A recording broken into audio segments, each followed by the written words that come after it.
বিশ্বকাপের প্রথম ম্যাচে একের পর এক লাল কার্ড, ঘরের মাটি দক্ষিণ আফ্রিকাকে হারিয়ে অবিশ্বাস্য জয় মেক্সিকোর। দর্শক, বিশ্বকাপের উদ্বোধনী ম্যাচে আজ মাঠে নেমেছে দক্ষিণ আফ্রিকা ও মেক্সিকো, যেখানে দর্শক ম্যাচের 9 মিনিটে অবিশ্বাস্য গোল করে ফেলেন মেক্সিকোর প্লেয়ার কুইন্ডোসস। অবিশ্বাস্য গোলে এগিয়ে যায় আয়োজক মেক্সিকো। এতে হাফ এর আগে এক গোল এগিয়ে থাকেন তারা।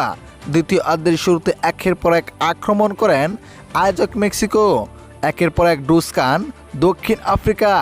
এরপর আরও একটি গোল করে বসেন মেক্সিকো। 67 মিনিটে অবিশ্বাস্য গোল করেন মেক্সিকোর প্লেয়ার জেমিনেজ। এতে 2 গোলে এগিয়ে যায় দক্ষিণ আফ্রিকা। এরপর একের পর এক লাল কার্ড, যেখানে 82 মিনিটে লাল কার্ড খায় দক্ষিণ আফ্রিকার প্লেয়ার।